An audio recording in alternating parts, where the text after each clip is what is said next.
नमस्कार साथियों, कैसे हो? आशा करता हूँ अच्छे होंगे, मस्त होंगे, स्वस्थ होंगे और क्या मज़े में होंगे। तो आज अपन बात करने वाला राजस्थान परिचय। राजस्थान परिचय से संबंधित वो सारे प्रश्न जो एग्जाम के अंदर छपने वाले हैं। पहला प्रश्न है, रजवाड़ा राजस्थान राजस्थान नाम किसने दिया? तो साथियों, रजवाड़ा राजस्थान नाम दिया था कर्नल जेम्स टोड ने। किसने दिया? कर्नल जेम्स टोड ने। इसका ए ऑप्शन अपना सही हो जाएगा। एक आता है राजपूताना नाम। राजपूताना नाम किसने दिया था? ये दिया था जॉर्ज थॉमस ने। जॉर्ज थॉमस ने दिया था साथियों सन 1800 के अंदर। कब? सन 1800 में दिया था।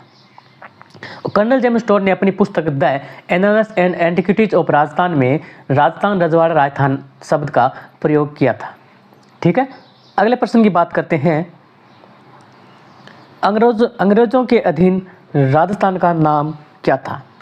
तो अंग्रेजों के अधीन राजस्थान का नाम क्या था? क्या साथियों राणावर था? क्या जयपुर था? मेरवाड़ा था? या फिर राजपूताना था? अंग्रेजों के अधीन जब राजस्थान था तो उसका नाम था, राजस्थान का नाम था राजपूताना। क्या था? राजपूताना। तो हमारा डी ऑप्शन क्या हो जाएगा? सही हो जाएगा। अगले प्रश्न की बात करें। अगला क्वेश्चन है, राजस्थान के लिए राजपूताना शब्द का प्रयोग सर्वप्रथम किसने किया था? तो सन 1800 के अंदर बात की थी हमने। सन 1800 में राजपूताना नाम राजस्थान के लिए कर्नल जॉर्ज थॉमस ने दिया था। किसने दिया? जॉर्ज थॉमस ने। तो हमारा डी सी ऑप्शन क्या हो जाएगा? सही हो जाएगा। कब दिया था? सन 1800 में। याद रखना, रजवाड़ा राजस्थान राजस्थान ये नाम दिया था कर्नल जेम्स टोड ने और राजपूताना शब्द का प्रयोग किया था जॉर्ज थॉमस ने। ठीक है, 4 नंबर प्रश्न की बात करें। राजस्थान का वर्तमान स्वरूप कब अस्तित्व में आया? राजस्थान का वर्तमान स्वरूप कब अस्तित्व में आया? कब आया था साथियों? 1 नवंबर 1956 में आया, या फिर बी ऑप्शन 15 अगस्त 1947, सी ऑप्शन है 26 जनवरी 1950 और डी ऑप्शन है 2 अक्टूबर 1957। कौन सा ही सही होगा? ए होगा, बी होगा, सी होगा या फिर डी होगा? तो साथियों 1 नवंबर 1956 को राजस्थान क्या हुआ? एकीकरण की जो प्रक्रिया है संपन्न होने के बाद अस्तित्व में आया। कब? 1 नवंबर 1956 में। राजस्थान निर्माण की प्रक्रिया 18 मार्च कब? 18 मार्च 1948 से प्रारंभ हुआ। 1948 से प्रारंभ हुआ और 1 नवंबर 1956 तक कुल 7 चरणों में क्या हुआ? संपन्न हुआ। राजस्थान वर्तमान स्वरूप अस्तित्व में आया जब 1 नवंबर 1956 को 7वां चरण समाप्त हुआ। राजस्थान के पूर्ण एकीकरण के समय यानी 1 नवंबर 1956 को 26 जिले थे, जो 2008 तक कितने हो गए? 33 जिले हो गए। ठीक है, अगले प्रश्न की बात करें। 5 नंबर, राजस्थान दिवस कब मनाया जाता है? 2 मार्च को, 6 मार्च को, 26 मार्च को, 30 मार्च को? साथियों सभी को पता है राजस्थान दिवस मनाया जाता है साथियों 30 मार्च को। कब? 30 मार्च को। 30 मार्च 1949 को। कब? 30 मार्च 1949 को जोधपुर, जयपुर, जैसलमेर और बीकानेर रियासतों का विलय होकर एक वृहत राजस्थान बना था। वृहत राजस्थान बना था, है ना? वृहत राजस्थान संघ बना। इसी दिन 30 मार्च को राजस्थान दिवस के रूप में मनाते हैं। 6 नंबर प्रश्न है, राजस्थान का शाब्दिक अर्थ क्या है? क्या राजाओं की घाटी है, जनता का राजा है या फिर प्रजा का राजा है, राजाओं का आवास है? राजस्थान का शाब्दिक अर्थ होता है साथियों राजाओं का क्या? आवास। राजाओं का आवास। आगे प्रश्न की बात करें। 7 नंबर, भारतीय संविधान के अनुसार राजस्थान को किस श्रेणी में रखा गया? भारतीय संविधान के अनुसार राजस्थान को क्या प्रथम श्रेणी में रखा गया, प्रथम श्रेणी भाग सी में रखा गया, प्रथम श्रेणी भाग बी में रखा गया और या फिर स्वतंत्र राज्य था? कौन सा था? भारतीय संविधान के अंतर्गत राजस्थान को प्रथम श्रेणी भाग बी में रखा गया। तो हमारा सी ऑप्शन क्या होगा, सही होगा, सी इज हमारा राइट होगा। भारतीय संविधान में पहली अनुसूची में राज्यों की 4 श्रेणियां थी। कितनी थी, राज्यों की 4 श्रेणियां बनाई गई तथा उन्हें क, ख और स यानी ए बी सी में रखा गया। द्वितीय श्रेणी अर्थात भाग ख, हम बात करेंगे भाग बी में राजस्थान, जम्मू कश्मीर, सौराष्ट्र और मध्य भारत, हैदराबाद, मैसूर और जो कोच्चि को शामिल किया गया था। ठीक है, इसका हमारा सी सही हो जाएगा। आगे 8 नंबर प्रश्न की बात करें तो महर्षि वाल्मीकि ने राजस्थान के भूभाग के लिए किस शब्द का प्रयोग किया। महर्षि वाल्मीकि ने क्या मरुकांतर का किया था, मरु राज्य का किया था, राजस्थान का किया था, या फिर डी ऑप्शन है अपना राजपुताना। राजपुताना किसने किया, जॉर्ज थॉमस ने किया था। मरु राज्य में कहते ही हैं, राजस्थान कर्नल जेम्स टोड ने किया। तो मरुकांतर का प्रयोग, मरुकांतर शब्द का प्रयोग ए ऑप्शन अपना सही हो जाएगा, यानी महर्षि वाल्मीकि ने राजस्थान के भूभाग के लिए किस शब्द का प्रयोग किया, मरुकांतर का प्रयोग किया। 9 नंबर बात करें, राजस्थान में वर्तमान में तहसीलों की संख्या कितनी है, यानी वर्तमान में तहसीलों की संख्या कितनी है। 311, 432, 333 या फिर 338, कितनी है। राजस्थान में वर्तमान में तहसीलों की संख्या है साथियों 338, कितनी है, 338।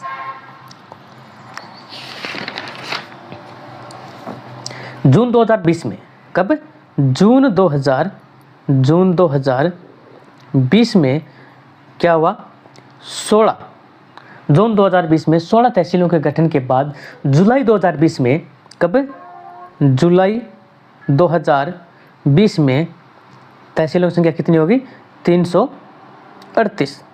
ठीक है। 10 नंबर प्रश्न की बात करें, राजस्थान में सर्वाधिक तहसीलें किस जिले में है। तो राजस्थान में सर्वाधिक तहसीलें बात करें, अलवर में है क्या, भीलवाड़ा में है क्या, जयपुर में है या फिर जोधपुर में है। सर्वाधिक तहसीलें साथियों अलवर और जयपुर के अंदर है। कहाँ पर, अलवर में भी है और जयपुर में भी है। इन दोनों जिले में 17 तहसीलें हैं। कौन, कितनी 17 तहसीलें हैं, किसमें, अलवर और जयपुर में।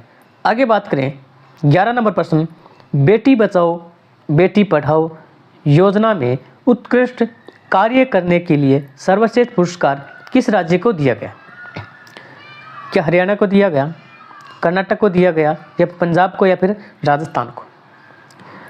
तो बेटी बचाओ बेटी पढ़ाओ अभियान में योजना के अंतर्गत उत्कृष्ट कार्य करने के लिए सर्वश्रेष्ठ पुरस्कार दिया गया था साथियों राजस्थान को। किसको दिया गया, राजस्थान को दिया गया, राजस्थान को दिया गया। यह पुरस्कार 6 सितंबर 2019 को, कब, 6 सितंबर 2019 को नई दिल्ली के अंदर दिया गया, नई दिल्ली के अंदर दिया गया। यह लगातार तीसरी बार दिया गया। 12 नंबर प्रश्न की बात करें, the analyst and antiquities of Rajasthan पुस्तक का प्रकाशन लंदन से कब किया गया, यानी the analyst and antiquities of Rajasthan पुस्तक का प्रकाशन लंदन से कब किया गया।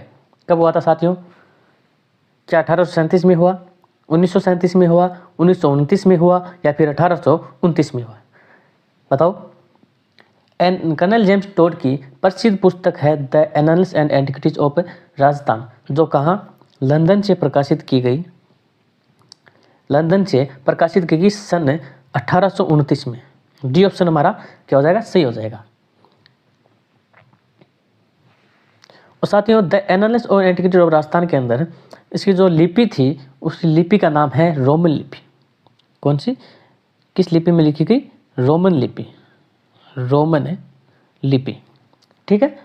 और इस पुस्तक का अन्य नाम है द सेंट्रल, क्या, the central and western Rajput state of India. क्या, the central and western Rajput state of India. ठीक है। आगे प्रश्न की बात करें 13 नंबर, तो पहला राजस्थान खेल रत्न पुरस्कार प्राप्त करने वाले राज्य के खिलाड़ी, यानी पहला राजस्थान खेल पुरस्कार प्राप्त करने वाले व्यक्ति का नाम क्या था साथियों? ए ऑप्शन है सलीम अली, बी है सलीम दुर्रानी, सी है राजशेखर और डी है लिम्बाराम। तो साथियों डी ऑप्शन हमारा क्या हो जाएगा? सही हो जाएगा। डी ऑप्शन क्या है? सही हो जाएगा। राजस्थान में खेल रत्न पुरस्कार प्राप्त करने वाले राज्य खिलाड़ी कौन है? लिम्बाराम। लिम्बाराम राज्य के प्रसिद्ध किस खेल के लिए है? तीरंदाज के लिए। तीरंदाज खेल के लिए क्या है? पुरस्कार दिया गया। इन्हें 1995-96 के अंदर खेल रत्न पुरस्कार दिया। कब? सन 1995 और 96 के तहत। ठीक है। 14 नंबर प्रश्न की बात करें तो स्वतंत्रता के समय अजमेर मेरवाड़ा क्षेत्र किसका शासन था? यानी स्वतंत्रता के समय अजमेर और मेरवाड़ा क्षेत्र पर किसका शासन था? क्या अंग्रेज सरकार का था, चौहान वंश का था, कछवा का था या चालुक्य वंश का था? तो साथियों स्वतंत्रता के समय अजमेर मेरवाड़ा क्षेत्र पर किसका शासन था? अंग्रेज सरकार का था। किसका था? अंग्रेजी सरकार का था। तो ए ऑप्शन हमारा क्या हो जाएगा? सही हो जाएगा। ठीक है। यानी स्वतंत्रता के समय अजमेर मेरवाड़ क्षेत्र में केंद्रीय सरकार के सीधे नियंत्रण में था, तो जिसका प्रशासन चीफ कमिश्नर के अधीन था, तो अंग्रेज सरकार ही होगी। आगे बात करें, आगे प्रश्न है 15 नंबर कि राजस्थान की धातु नगरी किसको कहा जाता है? राजस्थान की धातु नगरी किसको कहा जाता है साथियों? बताओ। जोधपुर को, जयपुर को, और सी ऑप्शन है सीकर और डी ऑप्शन है हमारा नागौर। तो राजस्थान में धातु नगरी से प्रसिद्ध कौन सा जिला है? नागौर। कौन सा है साथियों? नागौर। डी ऑप्शन हमारा क्या हो जाएगा? सही हो जाएगा। यानी नागौर में धातु के कृषि यंत्र और औजार बड़े पैमाने पर बनाए जाते हैं, जिसे धातु नगरी के नाम से हम जानते हैं। आगे बात करें, आगे प्रश्न है सिरोही रियासत का आबू दिलवाड़ा क्षेत्र राजस्थान गठन के कौन से चरण में शामिल हुआ? यानी सिरोही रियासत है, सिरोही रियासत का जो आबू दिलवाड़ा क्षेत्र है उसका विलय राजस्थान में कब हुआ? कौन से चरण में हुआ? क्या तृतीय में हुआ, द्वितीय में हुआ, सप्तम में हुआ या फिर चतुर्थ में हुआ? तो साथियों सिरोही का आबू दिलवाड़ा क्षेत्र का राजस्थान में विलय 7वें चरण में हुआ। कौन से चरण में हुआ? 7वें चरण में हुआ, जो 1 नवंबर 1956 को पूर्ण हुआ था। जो 1 नवंबर 1956 को पूर्ण हुआ। ठीक है। किशनगढ़ रियासत का राजस्थान में विलय कब हुआ? ऑप्शन है 25 मार्च 1948, 30 मार्च 1947, 25 मार्च 1947 और 15 मार्च 1948। कब हुआ? किशनगढ़ रियासत का विलय राजस्थान में 25 मार्च 1948 को हुआ। कब? 25 मार्च 1948 को हुआ। 25 मार्च 1948 को राजस्थान गठन के दूसरा चरण कौन सा था? दूसरा चरण सहित 9 देशी रियासतों व कुशलगढ़ ठिकाने को मिलाकर राजस्थान संघ का गठन किया गया। अगला प्रश्न है धौलपुर रियासत में किसका शासन था? जाट वंश का, यादव वंश का, भाटी वंश का, कछवा वंश का? तो धौलपुर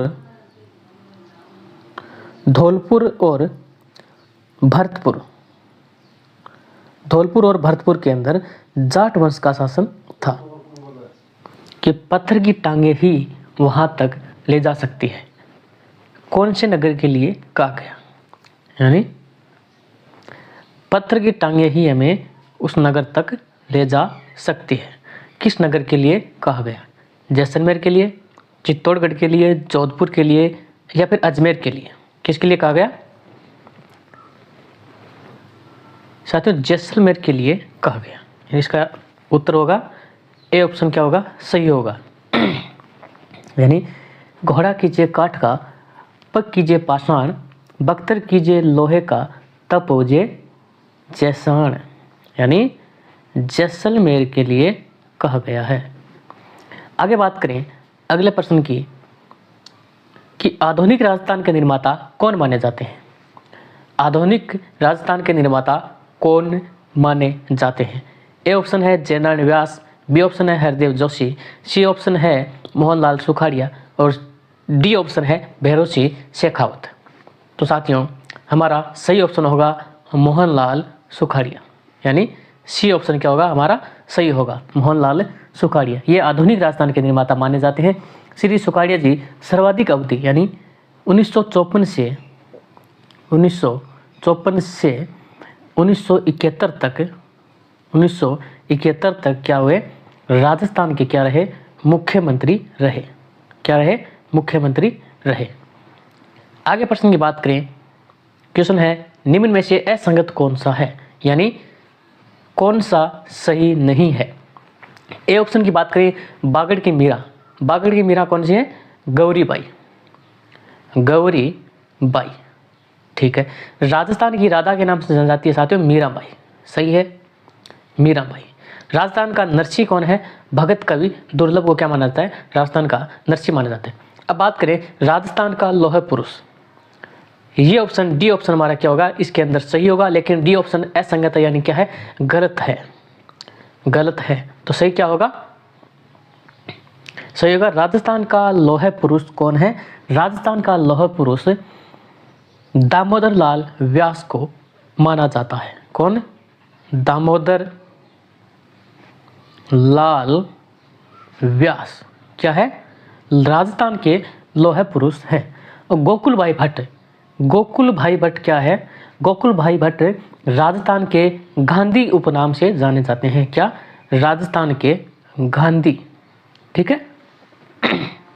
ओके साथियों आज के लिए इतना ही, मिलते हैं अगले वीडियो में, तब तक के लिए जय हिंद, जय भारत, जय जय राजस्थान।